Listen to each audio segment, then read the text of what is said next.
Study IQ IAS, अब तैयारी हुई affordable. Hello everyone, welcome to Study IQ. So friends, welcome to the series of Geography plus Current Affair part. ये जो series है आपकी, ये complete geography plus current affair को cover करेगी आपके लिए, सो दैट आपके जो अपकमिंग एग्जाम है सिविल सर्विसेज का या फिर कोई अदर एग्जाम के लिए भी आप प्रिपेयर कर रहे हो, for example state civil services है अगर, तो उसमें आपको ये काफी हद तक काम आएगी। This is the fourth session जो कि आज हम कवर करने वाले हैं। फोर्थ सेशन जो होगा आपका, इससे पहले 3 सेशन ऑलरेडी आपको समझ ही गए कि हो चुके हैं, तो अगर आपने वो नहीं देखे तो definitely you will go into the playlist, watch those lectures, और आज हम फोर्थ सेशन पे डिस्कशन को रिज्यूम करने वाले हैं। फोर्थ सेशन को डिस्कस करने के बाद में मैं उम्मीद करता हूं कि ये जो क्वेश्चंस होंगे हम इनको प्रैक्टिस करेंगे और आप बड़ी इजीली इनको आंसर जो है वो आसानी से दे भी पाएंगे। तो चलिए हमारी डिस्कशन को आगे बढ़ाते हैं और फिर लास्ट में हम आज से जो टॉपिक रिलेटेड होगा उसके करंट अफेयर के बारे में भी बात करेंगे। जो टॉपिक से रिलेटेड करंट अफेयर्स रहे हैं आपके, उनके ऊपर भी हम डिस्कशन करेंगे ताकि एक थोड़ा प्रिपरेशन आपकी हो पाए, आपको किसी दूसरे प्लेटफॉर्म या दूसरी चीज की रिक्वायरमेंट ना हो वाइल कवरिंग ज्योग्राफी की। करंट अफेयर वहां से पढ़ूं मैं, कोई रिसोर्स वहां से देखूं, उसकी रिक्वायरमेंट आपको नहीं रहेगी। तो चलिए हमारे डिस्कशन को स्टार्ट करते हैं। देखो, आज सबसे पहला मुद्दा जिसके बारे में मैं डिस्कशन करना चाहता हूं वो है आपका movement of Indian plate.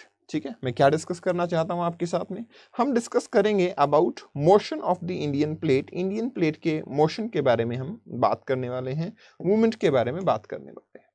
How Indian plate moves, how Indian plate moves.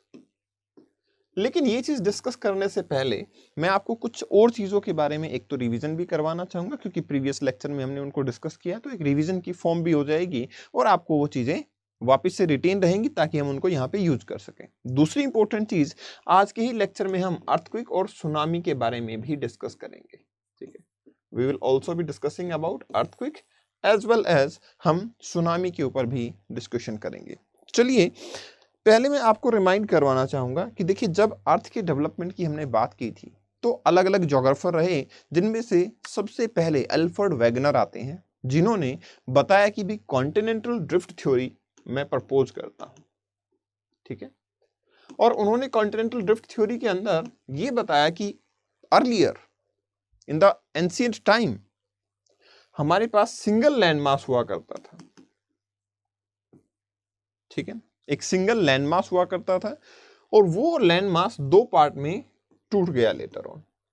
जो सिंगल लैंड मास था उसका नाम पेंजिया रखा गया था, एंड लेटर ऑन 2 पार्ट जो बने वो लॉरेंसिया और गोंडवाना के नाम से जाने गए। अब ये जो पार्ट बने हैं आपके, जो डिवीजन हुआ है आपका, इसमें एक्सप्लेनेशन इनसे पूछी गई थी कि भी आप कैसे कह सकते हैं कि पहले कॉन्टिनेंट जो है वो सिंगल लैंडमास के अंदर थे और अब वो बाद में डिसोसिएट हुए हैं। तो इन्होंने काफी सारे अच्छे एविडेंसेस को प्रेजेंट भी किया जो कि आज के टाइम पे भी वैलिड है, काफी अच्छी इंफॉर्मेशन इन्होंने दी। इन्होंने बताया कि एक तो देखो, आप अगर इनकी शेप को देखोगे कॉन्टिनेंट की, क्या क्या एविडेंसेस बताए इन्होंने, if you will look at the shape of the continent then they are jigsaw fit, मतलब वो एक दूसरे के अंदर फिट हो जाते हैं, दे विल क्लब टुगेदर। पहली चीज इंपॉर्टेंट है। दूसरी इंपॉर्टेंट चीज इन्होंने क्या बताई कि अगर आप इनके जियोलॉजिकल टाइम स्केल की कैलकुलेशन करेंगे या फिर आप इनके डिपॉजिट्स के बारे में बात करेंगे, तो 2 टाइप के डिपॉजिट्स एक इंपॉर्टेंट एविडेंस की तरह काम करते हैं। क्या? एक तो टेलाइट डिपॉजिट्स, मतलब एक ऐसे deposits which are done by the glaciers, they are found even in those areas which are in equatorial region. तो मतलब टेलाइट डिपॉजिट्स मतलब ग्लेशियर डिपॉजिट्स आपको मिलते हैं, और कहां मिलते हैं? आपके इक्वेटोरियल रीजन के अंदर आपको ग्लेशियर डिपॉजिट मिल रहे हैं। दूसरी इंपॉर्टेंट चीज इन्होंने बताई, जैसे आप अफ्रीका का एग्जांपल लोगे तो अफ्रीका में वी फाउंड गोल्ड डिपॉजिट्स, लेकिन गोल्ड डिपॉजिट के लिए जो हमें माउंटेन्स और रॉक्स चाहिए that we found in South America. तो मतलब हो सकता है साउथ अमेरिका और आपके अफ्रीका पार्ट जो है सिंगल लैंडमास रही हो। शेप से भी हमें नजर आता है कि आपका साउथ अफ्रीका की शेप कुछ ऐसी है और आपके नॉर्थ अमेरिका की शेप कुछ ऐसी है, तो yes they are jigsaw fit. बात तो ये सही है इनकी। तीसरी इंपॉर्टेंट पार्ट जो इन्होंने बताया वो बताया ऑर्गेनिजम्स के रिमेन्स या फॉसिल्स की मैं बात करूं कि when I talk about the fossils, तो फॉसिल्स में मुझे पता लगता है कि सर्टेन डिपॉजिट्स और certain organisms which are very small species, they are found in different continent. Species जो कि आपके साउथ अमेरिका में एनवायरमेंटल कंडीशन के हिसाब से डेवलप हो सकते हैं, उनके रिमेन्स हमें इंडिया में भी मिलते हैं। अब इतने बड़े ओशियंस को ट्रैवल करते हुए, अटलांटिक को, इंडियन ओशियन को, एंड देन इंडिया तक पहुंचना काफी कॉम्प्लिकेटेड है। तो लैंडमास तो सिंगल रहे होंगे, but unfortunately they are unable to explain about force which is behind this breaking of the continent. ये जो कॉन्टिनेंट की ब्रेकिंग है, इसके पीछे जो फोर्स था, उस फोर्स को एक्सप्लेन वो नहीं कर पाए, and that create a typical problem. जब फोर्स को एक्सप्लेन वो नहीं कर पाते हैं, तो पीपल स्टार्ट क्वेश्चनिंग कि भाई आपको जब फोर्स ही नहीं पता, तो फिर हम कैसे मान लें कि आपने एक राइट एक्सप्लेनेशन दिया होगा, right? That was a big question. तो ये क्वेश्चन जो है यहाँ पे खड़ा हो जाता है कि भैया आप किस तरीके से ये एक्सप्लेनेशन दे सकते हो। That was a question. तो इसके बाद में क्या आता है, फोर्स का सवाल जब आ गया, तो एक कन्वेक्शन करंट थ्योरी आई थी आर्थर होम की, convectional current theory. Convectional current theory का कहना था कि देखिए, when we talk about the heat transfer, then from higher temperature to lower temperature, yes, heat used to transfer. From high temperature to low temperature, heat used to transfer.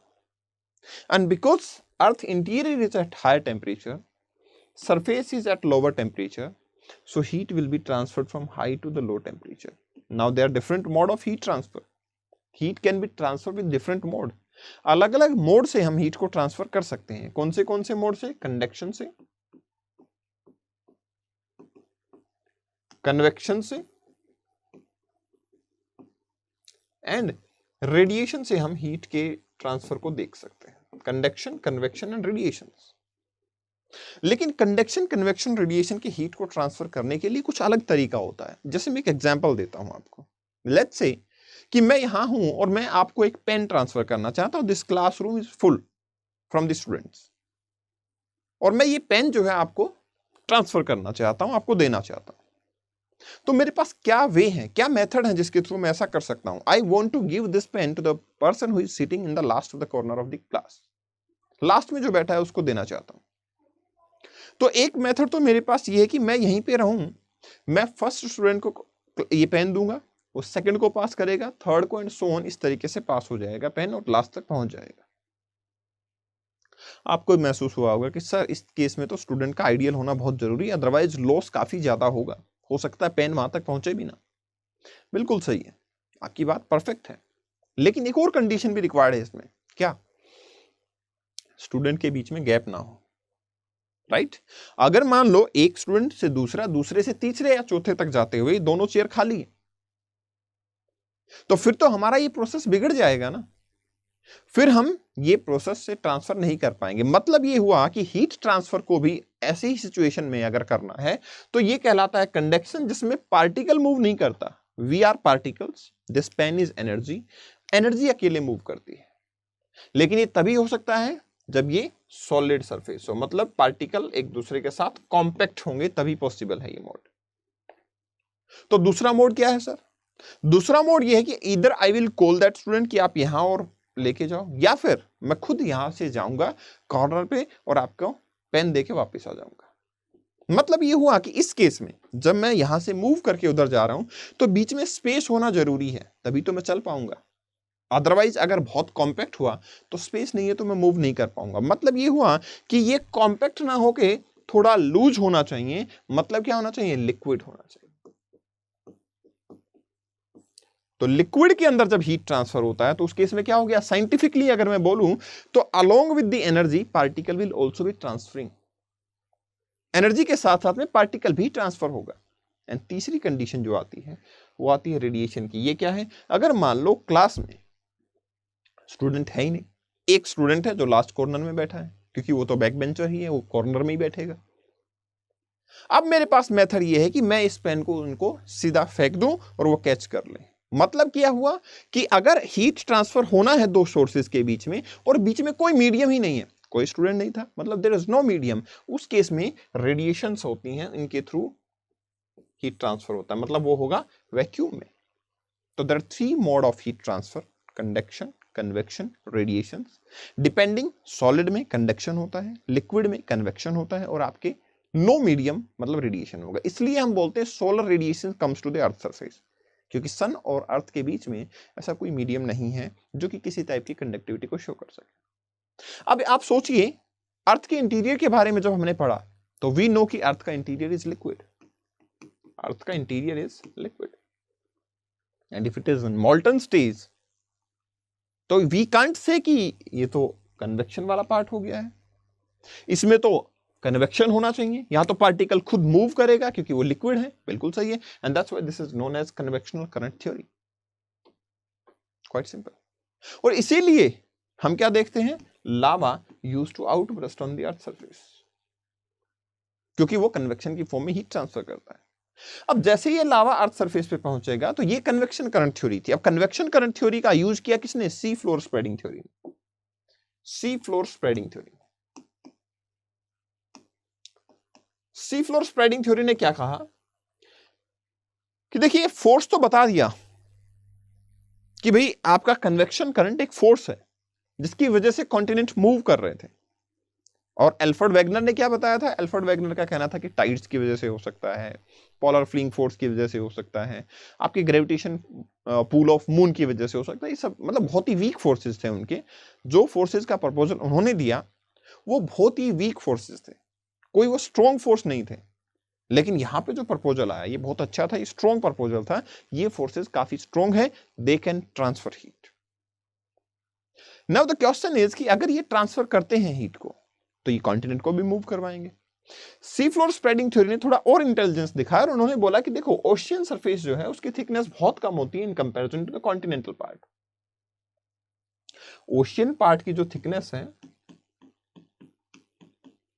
In comparison to the continental part बहुत कम है, और अगर वो कम है तो यहां से जो लावा ट्रांसफर होगा वो काफी इजीली होता है, यहां से इरप्शन नहीं होता। उनका कहना था, ऐसा नहीं है कि यहां नहीं होता, लेकिन उस टाइम पे ये डिस्कवरी नहीं हुई, और उस टाइम पे उनका कहना था कि यहां से सी फ्लोर से लावा निकलता है और इसीलिए सी फ्लोर पे एक्सपेंशन होता है।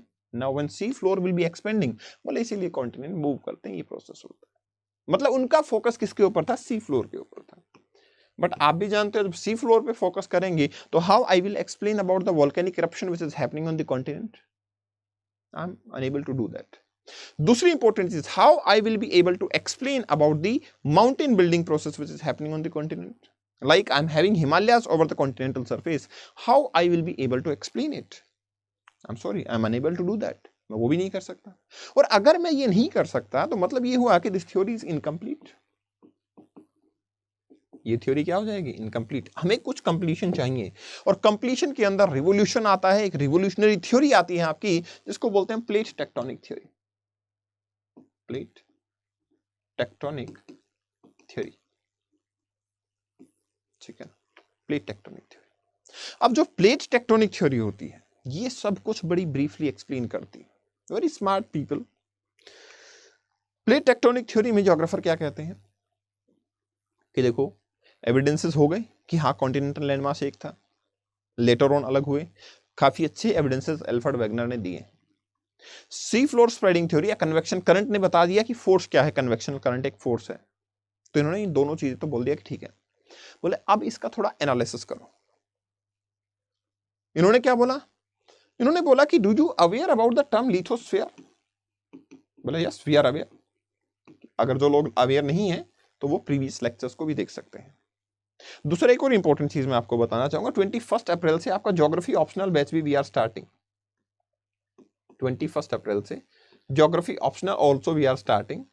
तो अगर आप ज्योग्राफी ऑप्शनल को भी तैयार करना चाहते हो, 300+ मार्क्स अगर आप ज्योग्राफी ऑप्शनल में भी लाना चाहते हो तो you can take admission. Simply you have to go to the study IQ website, use code Kapil live to take admission, ठीक है। हाँ एक इंपॉर्टेंट चीज जो है यहाँ पे वो ये है कि यहाँ पे आपको देखने को मिलेगा व्हाट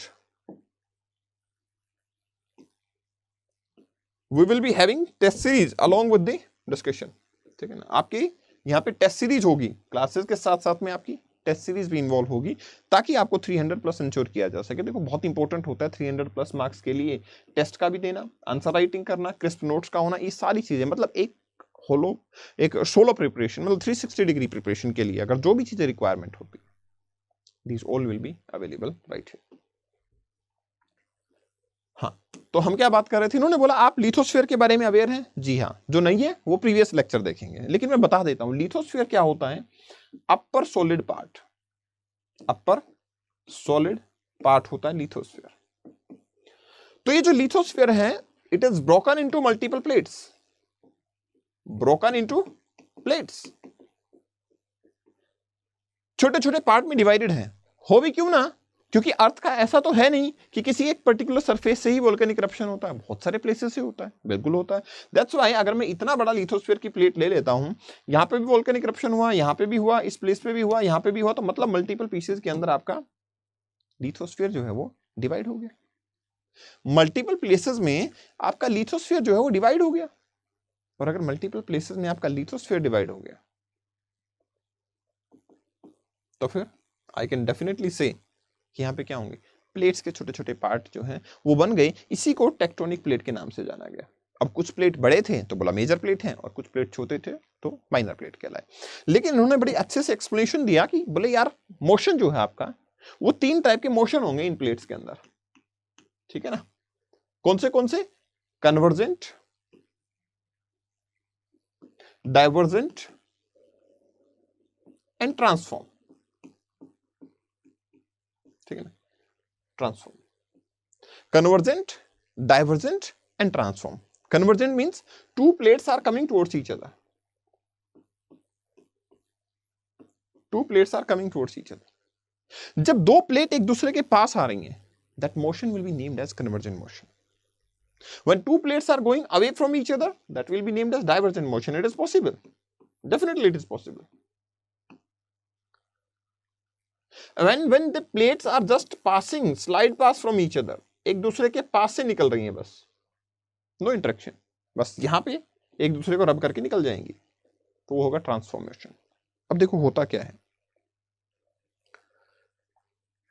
यहां पे लावा आउटब्रस्ट हो रहा है, इसलिए लावा डिपॉजिट हो गया दोनों साइड पे, और ये प्लेट इधर मूव कर रही है, इसलिए कुछ कंस्ट्रक्ट होता है। कुछ कंस्ट्रक्ट मतलब लिथोस्फीयर, नया लिथोस्फीयर कंस्ट्रक्ट होता है। कुछ कंस्ट्रक्शन से मतलब नहीं है सर माउंटेन भी कंस्ट्रक्ट हो गए, तो माउंटेन की बात नहीं कर रहे हैं हम, लिथोस्फीयर की बात कर रहे हैं। नया लिथोस्फीयर बनता है, बिल्कुल बनता है, और नया लिथोस्फीयर बनता है, इसलिए इसको बोलते हैं कंस्ट्रक्टिव मूवमेंट, कंस्ट्रक्टिव। लेकिन इस केस में क्या होगा, मान लो 2 कॉन्टिनेंट एक दूसरे से टकरा रहे हैं, यहां तो कॉन्टिनेंट ही खत्म हो गए, इसलिए इसको डिस्ट्रक्टिव बोलते हैं। और सवाल आता है इस मोशन का, तो इसमें ना तो कुछ बन रहा और ना ही कोई नुकसान हो रहा, that's why it is known as conservative, conservative motion, ठीक है। ये 3 नाम दिए इन्होंने। अब जो कंजर्वेटिव मोशन है उससे भी अर्थक्वेक आता है, क्योंकि यार फ्रिक्शन तो है 2 प्लेट के बीच में, तो प्लेट है, कोई हाथ तो है नहीं मेरे कि इस तरीके से रब करेंगे बात बन जाएगी, तो कंजर्वेटिव मोशन में अर्थक्वेक आता है। यहां पे बात करेंगे तो यहां वोल्केनिज्म होता है, तो मतलब हमें वोल्केनिज्म और अर्थक्वेक के टॉपिक को भी डिस्कस करना चाहिए। लेकिन इसमें वोल्केनिक इरप्शन और वोल्केनिज्म और अर्थक्वेक हुआ, ये तो हम डिस्कस करेंगे, लेकिन ये बहुत ही इंपॉर्टेंट है क्योंकि बाकी सारी चीजें एक्सप्लेन बाय कन्वर्जेंट मोशन। तो कन्वर्जेंट मोशन से एक्सप्लेन हुई, तो बोला 3 types of convergent motions are possible. What are the 3 types? See, it may be possible one continental plate is getting converges into another continental plate, continental convergence. Second, continent ocean convergence, कि one continental plate is converging into another oceanic plate, continent oceanic convergence. Third one, the oceanic convergence, oceanic convergence. One oceanic plate is converging into another oceanic plate, and all led to the different kind of landform developments. सभी motions की वजह से अलग अलग type के landform development होते हैं, different type of landforms will be found. अब ये अलग अलग टाइप के लैंडफॉर्म्स जो बनते हैं, that is a interesting things to discuss, इसको डिस्कस करना चाहिए। क्या होगा जब कॉन्टिनेंट एक दूसरे के पास आते हैं, तो 2 plates will be converging into each other. मैंने कल वाली क्लास में इसको डिस्कस किया है, प्रीवियस क्लास आप देख सकते हो, उसमें फोल्ड माउंटेन्स बनते हैं। Himalayas is the best example. क्यों? Those plates are lighter, तो nothing kind of subduction is going on, and that's why just convergence and folding will be happening. That's why fold mountains. दूसरा, continent ocean. Continent ocean coming towards each other, the oceanic plate being heavier will be subducted. Ocean plate क्योंकि heavy होती है, ये सीमा से बनी होती है, ये वाली प्लेट सियाल से बनी होती है, that's why it is being heavier, it will be subducted. Subduction led to volcanic eruption, and because it will be andesitic type, तो माउंटेन बनेंगे, क्योंकि andesitic type of volcanic eruption have more viscosity, more adhesiveness, led to the development of mountain. And then is ocean convergence. Ocean convergence, the bigger one, the older one plate is going to subduct, and because basaltic lava is going to erupt, that's why it led to the development of island arc. It led to the development of island arc. Now the question is, which is right here, sir, if these all movements were happening, then what exactly happened with the Indian plate? What exactly happens with the Indian plate? तो Indian plate में भी क्या हुआ? Around 60 million years ago, ठीक है ना, around 60 million years ago the Indian plate start it's journey towards the Eurasian plate. Eurasian plate itself is being what? Eurasian plate is itself a continental plate. Indian plate is also a continental plate. Both plate will be converging into each other. Both plate will be converging into each other. And when these plates are converging into each other,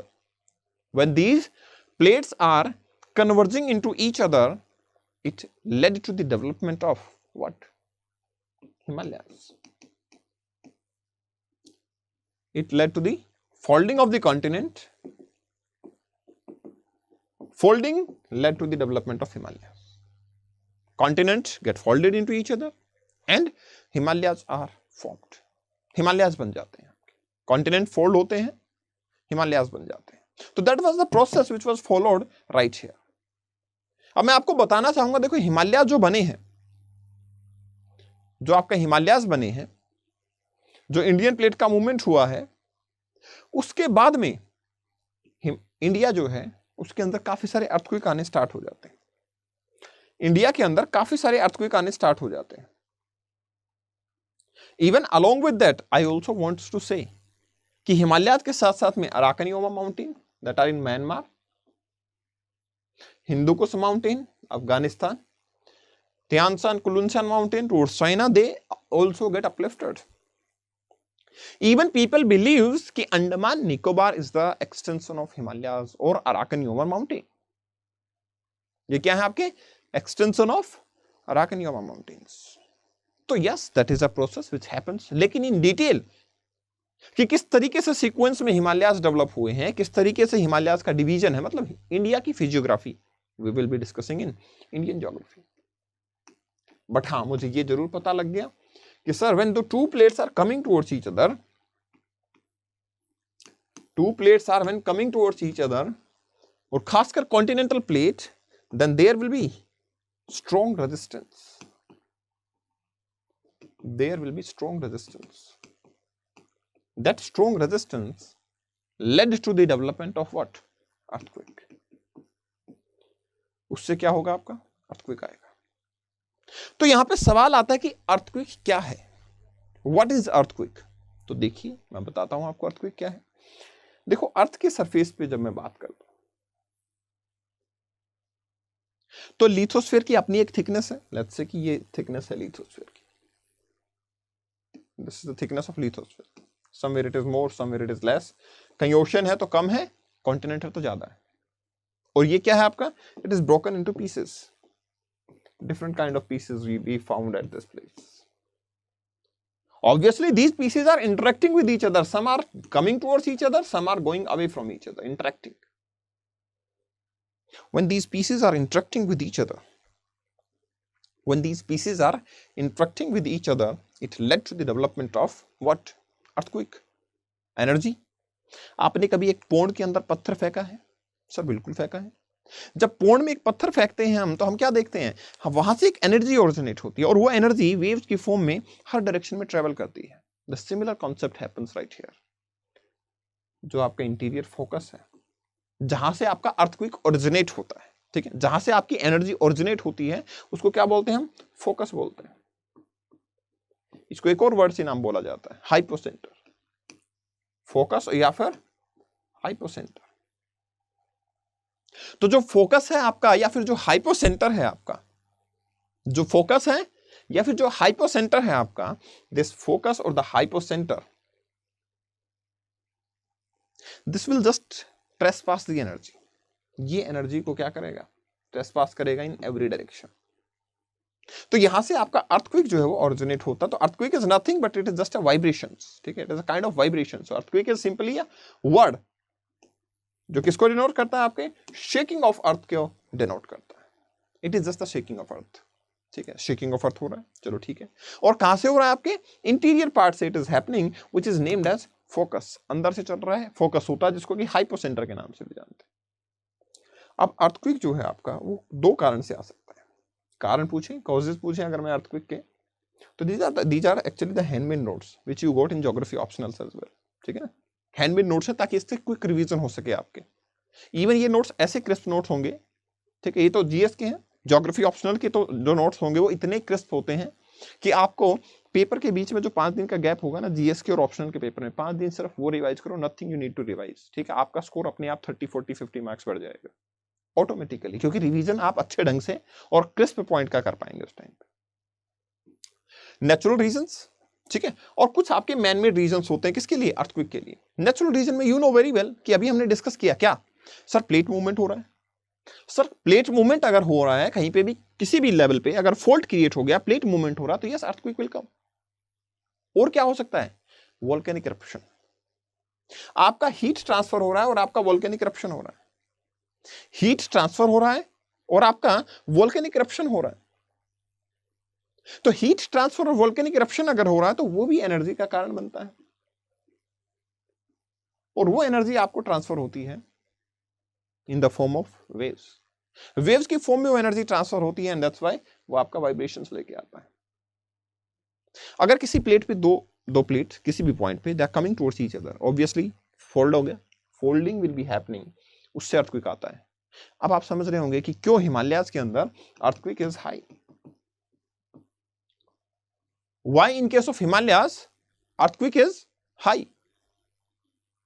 क्यों है in case of Himalayas earthquake? उसका simple सा कारण ये है कि earthquake वहां पे इसलिए आ रहा है क्योंकि कन्वर्जेंट मोशन है टेक्टोनिक प्लेट में, continental plate is converging, and that's why they have the high earthquake.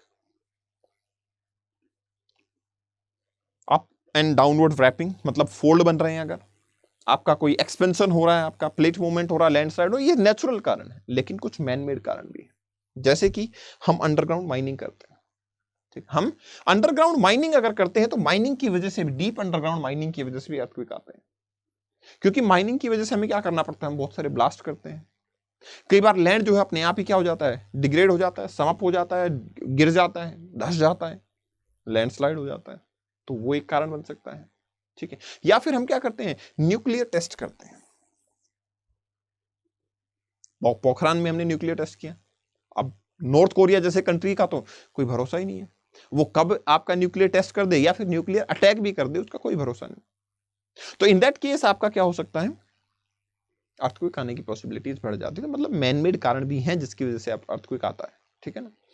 तो चलिए, तो सवाल ये है कि सर अर्थक्वेक आता है, कई बार हम बोलते हैं कि इतनी मैग्नीट्यूड का अर्थक्वेक है, कई बार बोलते हैं इतनी मैग्नीट्यूड का अर्थक्वेक, सर क्या मतलब होता है, कैसे मेजर करते हैं हम अर्थक्वेक को, सवाल ये।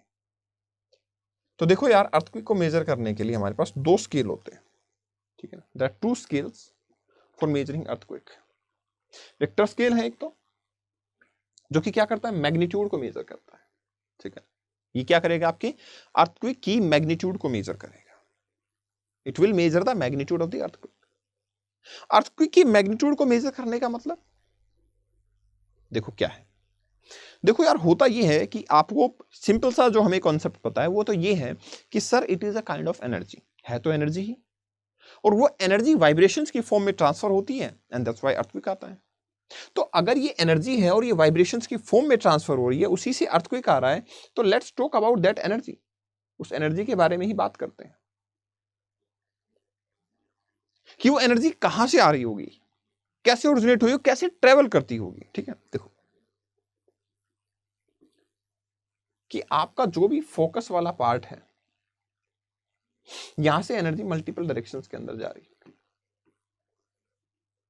यहां से एनर्जी जो है वो मल्टीपल डायरेक्शंस में जा रही होगी। तो जब ये एनर्जी ट्रेवल करती है तो हमने क्या रखा, हमने एक रखा सिस्मोग्राफ, एक इंस्ट्रूमेंट, सिस्मोमीटर रखा जो कि क्या बनाएगा, सिस्मोग्राफ बनाएगा। सिस्मोमीटर एक इंस्ट्रूमेंट रखा जो क्या बनाएगा, सिस्मोग्राफ बनाएगा। वो ग्राफ कुछ ऐसा होगा, इस टाइप के वाइब्रेशंस दिखाता है। मान लो एक पेन मैंने सस्पेंड कर दिया, जितना अर्थक्वेक आएगा उतना ज्यादा वाइब्रेशन होगा। अर्थक्वेक नहीं आया तो ये सीधा चलता रहेगा। ठीक है ना, अर्थक्वेक आया वाइब्रेशन हो जाएंगे, ज्यादा आया बहुत स्ट्रॉन्ग वाइब्रेशन हो। इस टाइप का ग्राफ बनता है और इसको हम एक मैग्नीट्यूड की फॉर्म में कन्वर्ट करते हैं, एक एस्टिमेट लगाते हैं कि भाई इतना वाइब्रेशन का मतलब होगा कि इतनी एनर्जी ट्रांसफर हो रही होगी, तो that is happening right at this place. ये मैग्नीट्यूड का हम आइडिया लगाते हैं। और मैग्नीट्यूड होती है लॉगरिथमिक स्केल के अंदर, मतलब log 10 की पावर 2, 10 की पावर 3 इस फॉर्म में। मतलब ये होगा कि 1 to 10 जो आपका मेजरमेंट कर रहे हो आप, इसमें अगर लेट्स से कि 1 यूनिट इंक्रीज हुआ है अगर मैग्नीट्यूड, तो उसका मतलब है एनर्जी जो है आपकी मल्टीफोल्ड हुई है। ऐसा नहीं है कि सिर्फ 1 मैग्नीट्यूड से इंक्रीज हुई, एनर्जी बिकम्स मल्टीफोल्ड।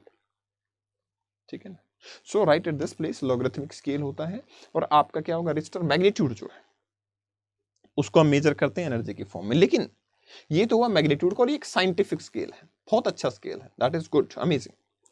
बट इसके अलावा भी सिचुएशन है। इसके अलावा क्या सिचुएशन है, यहां देखो। एक होता है भाई मेर्केली स्केल, ये मैग्नीट्यूड को मेजर नहीं करता, फिर ये क्या मेजर करता है, ये करता है इंटेंसिटी को मेजर। सर इंटेंसिटी मतलब देखो समझो इस चीज को, इंटेंसिटी को समझना। मान लो मैं इस बिल्डिंग में हूं, अर्थक्वेक आ जाता है, ये बिल्डिंग नहीं गिरती है क्योंकि ये बहुत नई बिल्डिंग है और काफी स्ट्रॉन्ग बनी हुई है। इसके पड़ोस में काफी पुरानी बिल्डिंग है जो ब्रिटिश के टाइम की है, वो गिर जाती है। तो इस मेर्केली स्केल के अकॉर्डिंग उस वहां पे इंटेंसिटी ज्यादा है और यहां पे इंटेंसिटी कम है। बट आप ये मानोगे सर ये तो नॉन साइंटिफिक टाइप की चीज लग गई।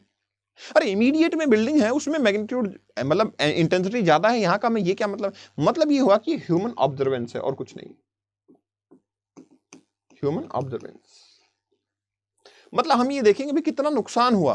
अब जापान है, जापान में बहुत अर्थक्वेक आते हैं, इसलिए जापान ने क्या किया, जापान ने अपना इंफ्रास्ट्रक्चर इतना अच्छा बनाया हुआ है कि वो अर्थक्वेक रेजिस्टेंट है, अर्थक्वेक रेजिलिएंट है। तो उस केस में वहां तो इंटेंसिटी कुछ होगी ही नहीं, वहां मैग्नीट्यूड अच्छी है, अर्थक्वेक ज्यादा स्ट्रॉन्ग आते हैं बट इंटेंसिटी तो कुछ है ही नहीं। तो इसको मेजर करते हैं 1 to 12 के फॉर्म में मेजर करते हैं, बट ये कोई साइंटिफिक स्केल नहीं है, इसलिए इसको हम न्यूज में नहीं सुनते। हमेशा आप क्या करते हो, मैग्नीट्यूड के बारे में सुनते, इतनी मैग्नीट्यूड का अर्थक्वेक आया था। ठीक है ना, अब सवाल ये है कि सर ये मैग्नीट्यूड का अर्थक्वेक तो ठीक है, लेकिन ये कहां पे डिस्ट्रीब्यूटेड, मतलब अर्थक्वेक आता कहां पे। ठीक है, सबसे ज्यादा अर्थक्वेक कहां आते होंगे, तो क्या आप सोच के बता सकते हो मुझे कहां आते होंगे, वेयर दे आर डिस्ट्रीब्यूटेड, कहां आते होंगे। देखो अर्थक्वेक आते होंगे कहां पे, प्लेट मार्जिन्स पे, प्लेट मार्जिन्स पे। कि जैसा हमने प्लेट टेक्टोनिक थ्योरी में पढ़ा कि 2 plates are converging, 2 plates are diverging, 2 plates are transforming, तो जहां पे प्लेट मार्जिन है वहां पे प्लेट मूव कर रही है, तो वहां सबसे ज्यादा एनर्जी ओरिजिनेट होती होगी, सबसे ज्यादा फ्रिक्शन भी डेवलप होता होगा। दैट्स व्हाई उस प्लेस के ऊपर अर्थक्वेक स्ट्रॉन्ग आता है। ठीक है, तो अब वो प्लेट्स जहां भी टेक्टोनिक प्लेट का मूवमेंट होगा, जहां भी वो कंसाइड करेंगी, दे विल बी कंसाइडिंग, जहां भी कंसाइड करेंगी। जैसे कि सबसे ज्यादा अर्थक्वेक कहां पे आते हैं, वर्ल्ड का सबसे ज्यादा डिस्ट्रीब्यूशन आपका सर्कम पैसिफिक बेल्ट, जिसको कि रिंग ऑफ फायर के नाम से भी जानते हैं।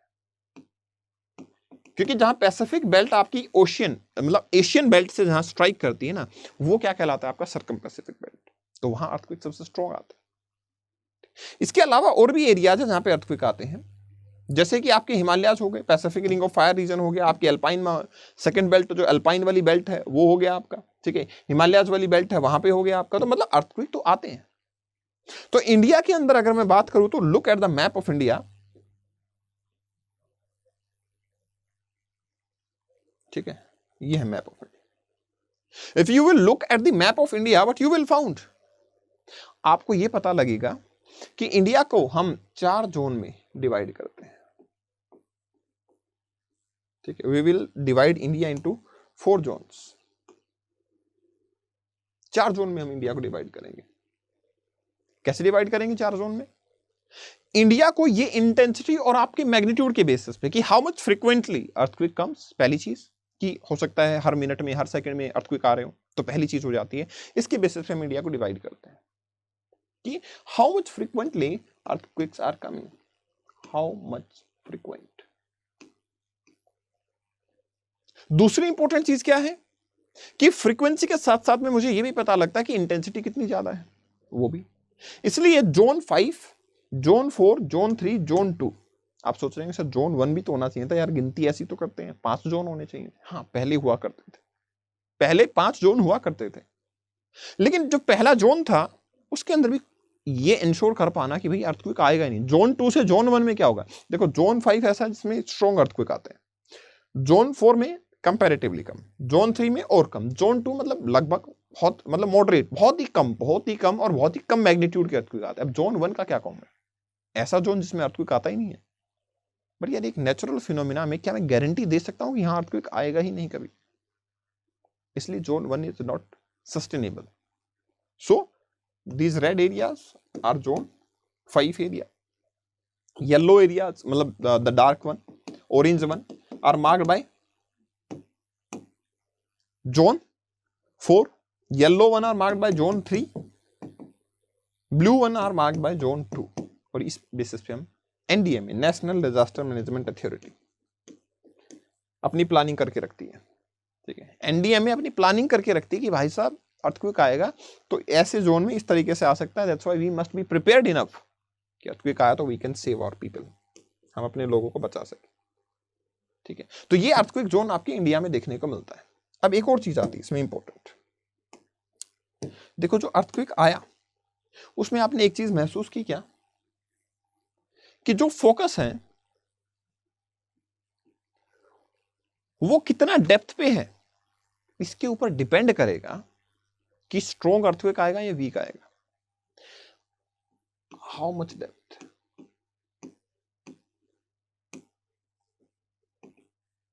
जैसे कि हो सकता है कोई अर्थक्वेक जो है 70 किलोमीटर डेप्थ से आ रहा हो सकता है कोई 300 किलोमीटर डेप्थ से ओरिजिनेट हुई हो एनर्जी तो कहीं से भी ओरिजिनेट हो सकती है।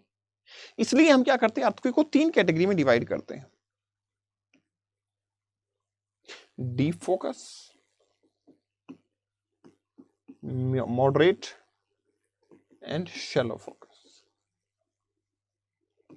डीप फोकस मतलब मोर देन 300 किलोमीटर, कम से कम यहां पे 300 टू 70 से भी कम है तो मतलब शैलो फोकस। मतलब ये हुआ कि हमारे पास अर्थक्वेक की इंटेंसिटी के ऊपर डिपेंड करता है, हम देख के बता सकते हैं। वैसे फोकस की तो पता भी लग जाता है हमें लोकेशन क्या है।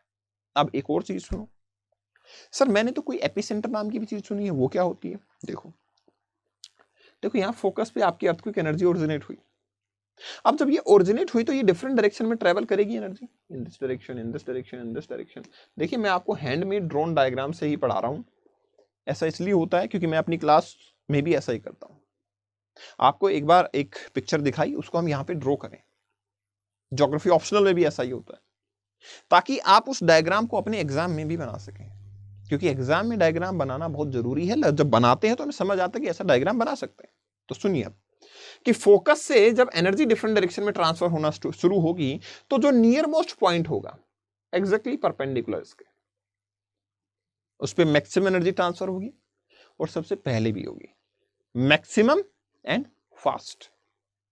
तो मैक्सिमम एनर्जी और फास्ट वे में जब ट्रांसफर होती है तो what I will say eight this place, what I will say, I will simply से कि यहां पे क्या होगा आपका, ये आपका एपीसेंटर होगा। इसलिए कई बार आप न्यूज सुनते हो कि अर्थक्वेक आया, एपीसेंटर वाज नेपाल का Kathmandu. Why, what is the significance of epicentre? क्योंकि वहां पे सबसे स्ट्रॉन्ग अर्थक्वेक महसूस हुआ होगा, सबसे स्ट्रॉन्ग एनर्जी, सबसे पहले एनर्जी आई होगी। इसके बाद में यहां से ये अलग अलग डायरेक्शन के अंदर ट्रांसफर होना स्टार्ट होती है। Quite simple. और रही बात सिस्मिक वेव्स की, जो कि बॉडी वेव और सरफेस वेव के अंदर डिवाइड होती हैं, वो मैं आपको सेकंड लेक्चर के अंदर जब इंटीरियर ऑफ अर्थ के बारे में हम पढ़ रहे थे तब पढ़ा चुका हूं, तो इसलिए वहां पे आप इस आसानी से पढ़ सकते हो उसको। इफेक्ट क्या होते हैं अर्थक्वेक के? आई थिंक ये तो सबसे आसान है। फ्लड आता है, सुनामी आता है, आपका लैंडस्लाइड हो सकता है, शेकिंग ऑफ ग्राउंड हो सकता है, फॉरेस्ट फायर, ये सब हो सकता है, ये तो इम्पैक्ट होते हैं। अब सवाल आया सर आपने नाम लिया कुछ सुनामी के बारे में, what is the meaning of tsunami? आप सुनामी के बारे में क्या कहना चाहते हैं? देखते हैं यार सुनामी के बारे में क्या कहना है मुझे। Let's see what I want to say about tsunamis. देखो यार, जहां तक सवाल है सुनामी का, ठीक है ना, जहां तक आपका सवाल आता है सुनामी का, तो सुनामी जो है वो वेव्स होती हैं, ओशियन वेव्स। कब क्रिएट होती हैं? जब आपका अर्थक्वेक जो है, when earthquake comes on ocean floor. अगर आपका अर्थक्वेक आए ओशियन फ्लोर पे तो फिर क्या क्रिएट होगा? ऑब्वियस सी बात है सर, सुनामी डेवलप होगी। तो दैट इज द केस जिसमें हमें सुनामी देखने को मिलती है। दैट इज द केस जिसमें हमें सुनामी देखने को मिलती है। तो ओशियन फ्लोर के केस में हमें सुनामी देखने को मिलती है। जब ओशन पे वाइब्रेशंस होते हैं तो सुनामी में डेवलप होते हैं। अब जब वो सुनामी में डेवलप होते हैं तो वो एनर्जी क्या होगी? मतलब ओशियंस के अंदर अर्थक्वेक का है, वो वाइब्रेशंस होंगे। यहां पे ये वाइब्रेशंस क्या होंगे? एनर्जी की फॉर्म में विल बी ट्रांसफर्ड टू, सुनते रहना ध्यान से, क्वेश्चंस भी आने वाले हैं, अभी क्वेश्चंस का आंसर करना है आपको, ध्यान से सुनते रहना इनको। एनर्जी ट्रांसफर होगी किसको? ओशियन सरफेस को। और जैसी एनर्जी ट्रांसफर होगी वो वाटर क्या करेगा? वाइब्रेट करेगा।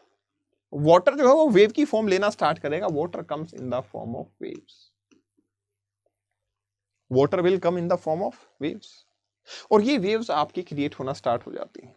अब जैसे जैसे ये वेव यहां से बढ़ेगी लेंथ में, वैसे वैसे यहां से पानी रिट्रीट करता जाता है। इसलिए आपने सुना होगा कि जब सुनामी आती है तो कोस्ट से पानी रिट्रीट कर जाता है, पीछे आ जाता है। क्यों? क्योंकि यहां बहुत बड़ी वेव बनेगी तो पानी ऑब्वियस सी बात है फिक्स वॉल्यूम में पीछे आएगा।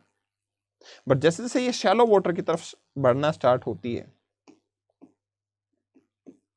जैसे जैसे शैलो वाटर की तरफ जाना स्टार्ट होती है, इसकी हाइट बढ़ जाती है। इसकी हाइट जो है वो बढ़ जाती है, ठीक है, इसकी हाइट जो है वो बढ़ जाती है। And that's why it take a dangerous shape and that is named as tsunami. ठीक है, अब देखो जैसे मैंने बताया था आपको कि पैसिफिक रीजन में, रिंग ऑफ फायर रीजन के अंदर, ये रीजन तो बहुत सेंसिटिव है। किसके लिए? अर्थक्वेक के लिए, वोल्केनिज्म के लिए, इन सब के लिए तो बहुत सेंसिटिव रीजन है।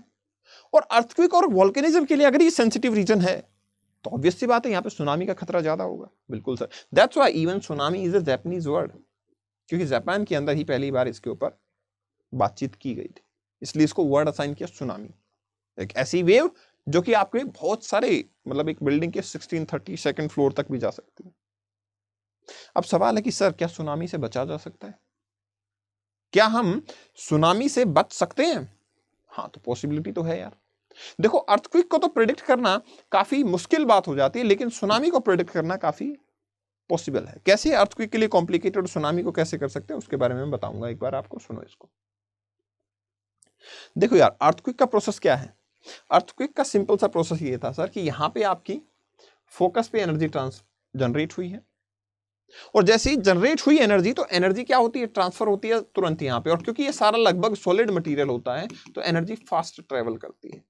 सॉलिड में वेव्स जो हैं वो काफी फास्ट ट्रेवल करती हैं। सॉलिड में जो आपकी वेव्स हैं वो काफी फास्ट ट्रेवल करती हैं। तो सॉलिड में अगर वेव फास्ट ट्रेवल करेंगी तो ऑब्वियस सी बात है, we can say very smoothly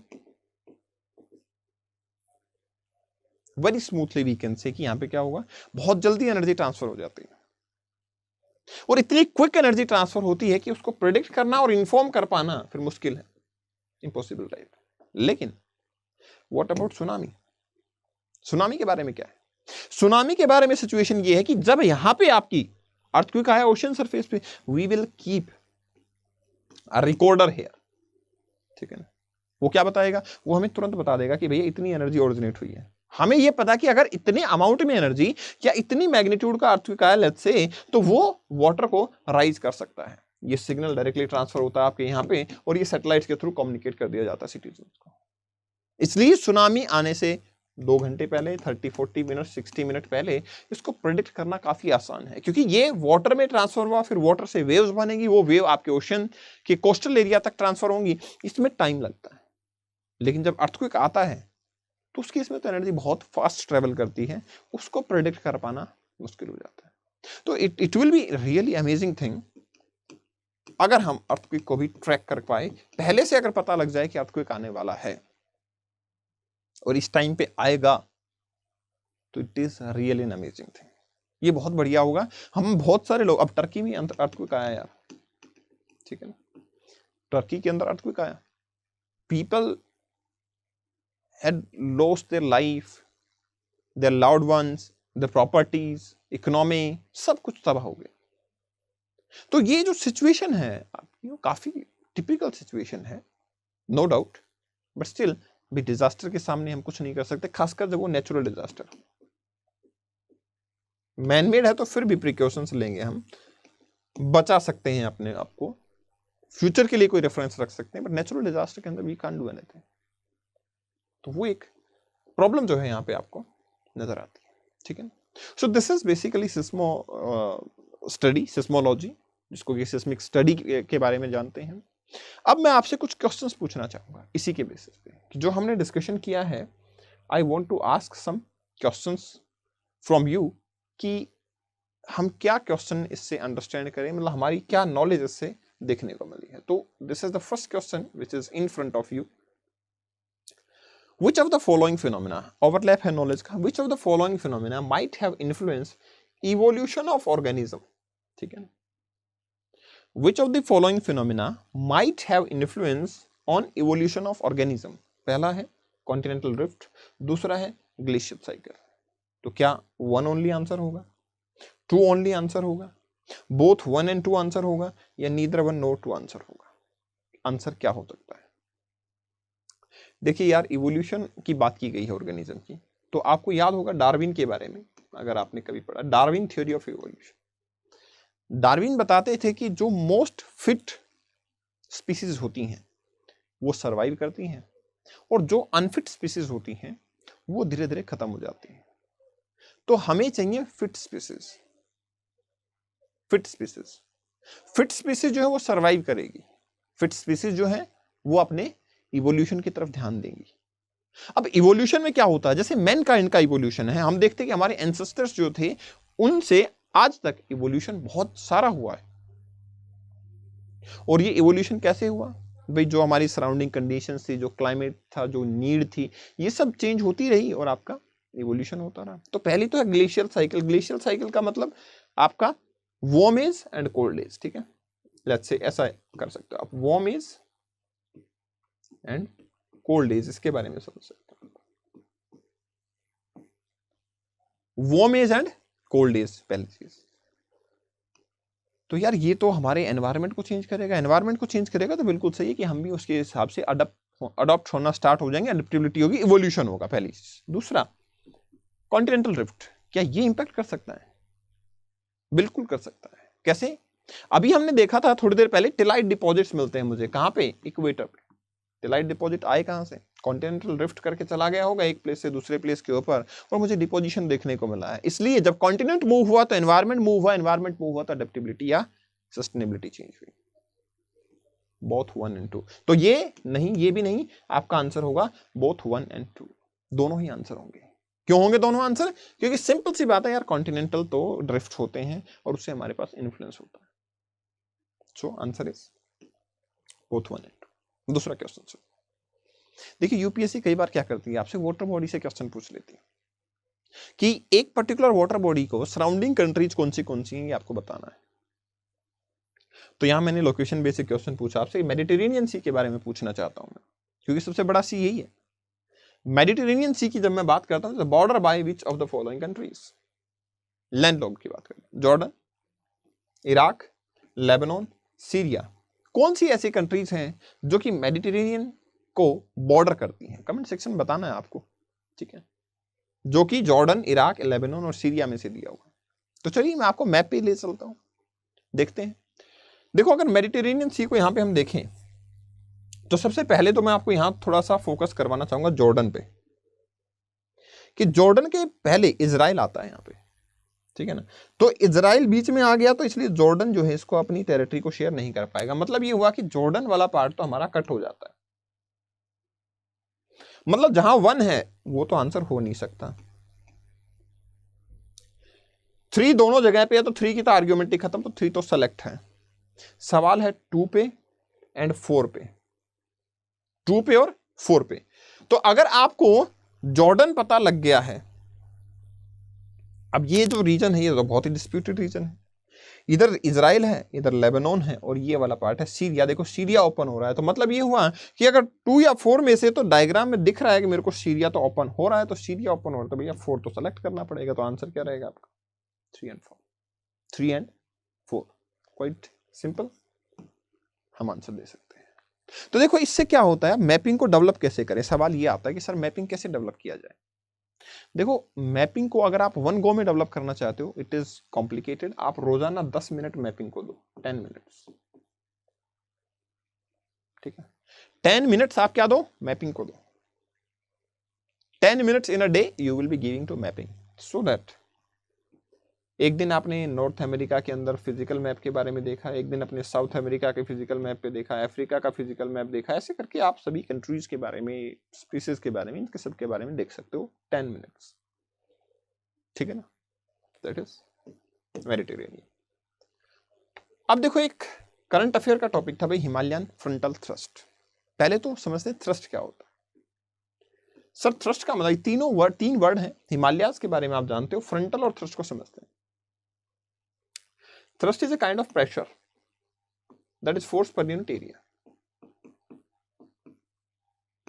Thrust is a kind of pressure which means force per unit area. ठीक, तो अब फोर्स पर यूनिट एरिया आपका थ्रस्ट हो गया। फ्रंटल का क्या मतलब है? फ्रंटल का मतलब है थिक बाउंड्री। जैसे कभी भी हम ये नहीं कहते कि India China border, India China front. Front क्यों है? क्योंकि बीच में हिमालय है, कोई लाइन नहीं है हमारे पास। जहां लाइन होती है वहां बॉर्डर होता है, जहां थिकनेस होती है वहां फ्रंट होता है, इसलिए हिमालय फ्रंट। तो ये न्यूज में क्यों था? इनको ही हिमालय फ्रंट को ही मेन फ्रंटल थ्रस्ट के नाम से भी जानते हैं, क्योंकि ये वो लाइन है, वो बाउंड्री लाइन है जो कि इंडियन प्लेट को यूरेशियन टेक्टोनिक प्लेट से अलग करती है। मतलब ये वो लाइन है जहां पे स्ट्रॉन्ग इंटरेक्शन चलता है, ये वो लाइन है जहां पे स्ट्रॉन्ग इंटरेक्शन होता है। स्ट्रॉन्ग इंटरेक्शन होता है मतलब एक दूसरे से ओवरलैप हो रहा है प्लेट्स का। प्लेट का ओवरलैप का होने का मतलब क्या होता है? प्लेट ओवरलैप होने का मतलब है यहां पे सबसे स्ट्रॉन्ग अर्थक्वेक आते हैं। तो ये आपकी बाउंड्री होगी जो इंडियन शील्ड है, और यहाँ पे आपका हिमालयन जोन है। तो ये तिब्बतन का आपका हिमालयाज, तिब्बतन वाला पार्ट है, तिब्बतन प्लेट है जो आपका यहाँ पे स्ट्राइक करती है, जो कि यहाँ पे main boundary thrust, main frontal thrust होता है, मेन बाउंड्री थ्रस्ट होता है, मेन आपका सेंट्रल थ्रस्ट होता है। तो इसलिए ये मेन सेंट्रल थ्रस्ट न्यूज में था, क्योंकि ये सबसे ज्यादा स्ट्रॉन्ग अर्थक्वेक लेके आता है। तो इनके हिसाब से यूपीएससी पूछ ले कि recently this term is seen in news was related to, तो ये हिमालयाज की बाउंड्री को डिफाइन करती है, ठीक है। तो अब जाने से पहले मैं आपको बताना चाहूंगा कि देखिए स्टडी आईक्यू पे ज्योग्राफी ऑप्शनल जो है बैच वो स्टार्ट हो चुका है। मतलब हो चुका है क्या, 21 से हो रहा है, ठीक है, लॉन्च हो चुका है बैच। तो इस बैच के अंदर आपको क्या मिल रहा है? देखो हमारा टारगेट है 300 प्लस मार्क्स का, ठीक है ना। People are getting 330 plus marks, ठीक है। 330 मार्क्स आ जाते हैं ज्योग्राफी में आराम से, आराम से मतलब अगर हम थोड़ा सा स्ट्रेटेजिकली पढ़ें तो इस बैच के अंदर हम स्ट्रेटेजिकली पढ़ने वाले हैं। कैसे पढ़ेंगे? हम पढ़ेंगे कुछ ऐसे कि देखो पहली चीज तो आपके लिए नोट्स होने चाहिए हर एक टॉपिक के लिए, सबसे इंपॉर्टेंट चीज होती है। लाइव क्लासेस हम नो डाउट होगी, डाउट सेशन होगा, लेकिन नोट्स का होना जरूरी है, इसलिए आपको हर टॉपिक के, ईच एंड एवरी टॉपिक के ऊपर आपको नोट्स मिलेंगे। दूसरी इंपॉर्टेंट चीज रिवीजन के टाइम पे, क्योंकि आपको बताया जाता है शॉर्ट नोट्स खुद से बनाओ अपने नोट्स, आपको हैंडमेड नोट्स मिलेंगे, एनरिच्ड वन। आपको current affair coverage as a case study यहीं पे कवर किया जाएगा, लाइव आंसर राइटिंग प्रैक्टिस होगी, और फिर आपका क्या होगा? Test papers. क्योंकि देखो टेस्ट के बिना हम ये सोचे कि यार पढ़ लिया और बहुत है, नहीं। हमें उसको, अगर हमें 300, there are people who are getting 270, लेकिन 270 में आप सोच के देखो कि हमें यार कोई ऑल इंडिया सर्विस अलॉट ना होके हमें इंडियन ऑडिट सर्विस मिल गया, इंडियन पोस्टल सर्विस मिल गया, आईपीएस तो लगाएंगे, आईपीएस के अंदर हमें क्या मिल गया? Indian postal services. मैंने बहुत बार देखा है बच्चे क्या करते हैं, इंडियन सेलेक्ट होते हैं इंडियन पोस्टल सर्विस में, और अपने इंस्टा प्रोफाइल पे लिखते हैं I am IPS, serving as an IPS in government of India. ठीक है। इंडियन पोस्टल सर्विस, अरे भैया आप इससे बढ़िया तो ज्योग्राफी ऑप्शनल को अच्छे से पढ़ लेते। 270 प्लस इंडियन पुलिस सर्विस पूरा लिखते फिर आप, ठीक है। 270 से आपका 300 प्लस 330 तक जाना एक कॉम्पिटिटिव एग्जाम में 60 मार्क्स का डिफरेंस बहुत स्ट्रॉन्ग डिफरेंस होता है। और वो एक मतलब एक सच ए प्राइस, मतलब दिस इज वेरी लो, मतलब people are selling test series even more than this, इससे ज्यादा प्राइस पे लोग टेस्ट सीरीज बेच रहे हैं। You have everything here, live classes, doubt session, handmade notes and then test series और test series की discussion। Kapil live code use करेंगे तो ये प्राइस मिलेगा, अदरवाइज वो हायर प्राइस पे चला जाएगा। तो don't go for the higher side, just get it at Kapil live. मुझसे जुड़ने के लिए kapil.bhardwaj2022 this is insta handle, DM me for any queries. All the very best, thanks a lot. Study IQ IAS, अब तैयारी हुई affordable.